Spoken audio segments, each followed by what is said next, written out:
자, 오늘 우리가 함께 파헤쳐볼 책은 바로 네트워크입니다. 이 책이 뭐라냐면요.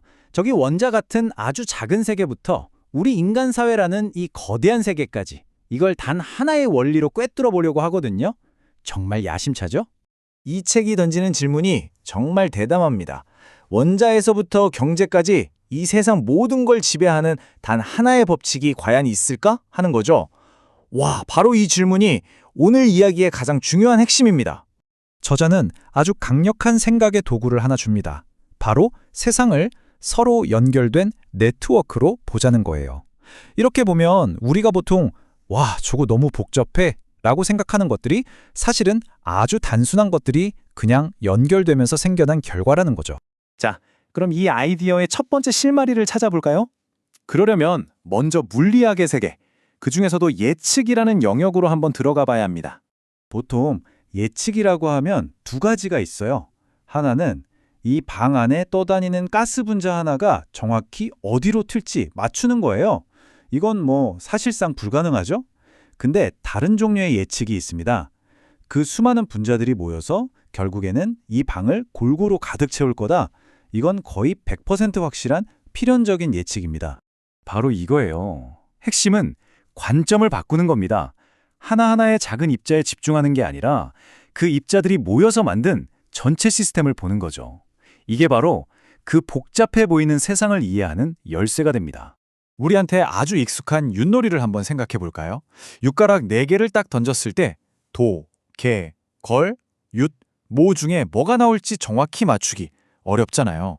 확률이 여기저기 흩어져 있으니까요. 자, 그런데 여기서 진짜 재밌는 일이 벌어져요. 만약에 윷가락을 4개가 아니라 99개를 던진다고 상상해 보세요. 그럼 어떻게 될까요? 놀랍게도 그 혼돈이 싹 사라집니다.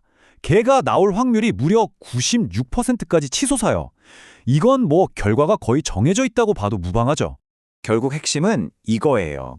수가 어마어마하게 많아지면 무작위처럼 보이던 것들이 거의 확실한 필연이 된다는 겁니다. 이걸 바로 통계적 필연성이라고 부르는데 이게 바로 방 안의 가스부터 저 멀리 은하계까지 우리 눈에 보이지 않는 세상을 움직이는 거대한 힘이죠. 좋아요. 그럼 이 통계적 필연성이라는 원리가 단순히 물리세계만 머무는 게 아니거든요. 이게 어떻게 정보, 심지어 지능의 세계까지 확장되는지 우리한테 아주 친숙한 컴퓨터를 예로 들어서 한번 살펴보죠. 이것 좀 보세요. 그냥 길가에 있는 돌멩이나 다름없는 실리콘이 어떻게 스스로 생각하는 기계, 즉 인공지능이 될까요? 이 사다리를 보면 알 수 있어요. 1단계에서 4단계까지 각 단계는 별거 아닌 단순한 부품들이 어떻게 연결되느냐에 따라 완전히 새로운 능력을 갖게 되는 정말 놀라운 과정입니다. 이 문장이 핵심을 아주 정확하게 짚어줍니다. 더하기라는 그 의미, 그 기능이 트랜지스터 하나하나에 들어있는 게 아니라는 거예요. 그 수많은 트랜지스터들이 어떻게 연결되고 조직되었는지 그 구조 자체에서 더하기라는 새로운 의미가 생겨난다는 거죠. 네, 이걸 창발, 이머전시라고 부릅니다. 전체가 단순히 부분들을 합친 것보다 훨씬 더 대단해지는 현상이죠. 시계를 생각해 보세요. 톱니바퀴 하나하나에는 시간을 알려주는 능력이 없잖아요. 근데 그걸 제대로 조립하고 연결하면 시간을 알려준다는 놀라운 기능이 짜잔 하고 나타나는 것과 똑같습니다. 자, 그럼 이 놀라운 창발과 네트워크라는 논리를 우리가 아는 가장 복잡한 시스템에 한번 적용해 보면 어떨까요? 바로 생명, 그 자체 말입니다. 운전하다 보면 겪는 교통체증, 이걸 한번 생각해 보세요. 누가 자, 지금부터 막히세요 하고 지시하는 것도 아닌데 차들이 알아서 멈췄다 갔다 하면서 거대한 정체 패턴을 만들어내죠. 이게 바로 그거예요. 중앙 통제탑 없이도 그냥 개별 요소들의 단순한 상호작용만으로 복잡한 질서가 저절로 생겨나는 현상. 자기 조직화의 아주 좋은 예시입니다. 그러니까 생명이라는 게 무슨 신비로운 마법이 아니라는 겁니다. 너무 딱딱하게 굳어있지도 않고 그렇다고 너무 혼란스럽게 흩어지지도 않는 그 혼돈의 가장자리라고 불리는 아슬아슬한 경계선 위에서 스스로를 유지하고 또 적응해 나가는 그런 자기 조직화 네트워크의 결과물이라는 거죠. 이게 얼마나 대단한 건지 감이 잘 안 오신다면 이걸 한번 보세요. 현재 인류가 만든 가장 똑똑한 슈퍼컴퓨터가 쓰는 전력이 얼마인지 아세요? 무려 20메가와트입니다. 이건 작은 도시 하나를 통째로 돌릴 수 있는 어마어마한 양의 에너지예요. 자, 그런데 우리 머릿속에 있는 뇌는 어떨까요? 고작 20와트입니다.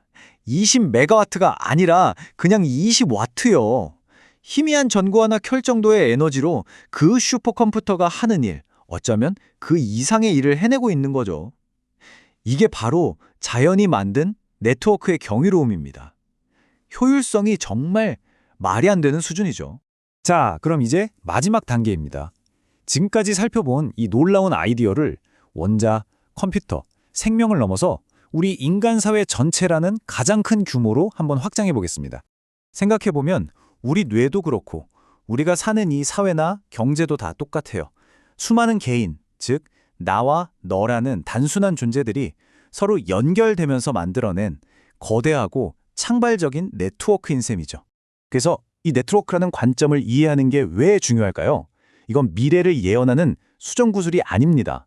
하지만 미래가 불확실하고 혼란스러울 때 그 이면에 있는 큰 그림, 세상을 움직이는 거대한 흐름과 구조를 볼 수 있게 해주는 아주 강력한 렌즈를 우리에게 주는 거죠. 그래서 마지막으로 이런 질문을 던져보고 싶습니다. 만약 우리 세상이 정말 하나의 거대한 네트워크라면 그 네트워크를 움직이는 보이지 않는 소스 코드는 과연 우리의 미래에 대해 어떤 이야기를 들려주고 있는 걸까요?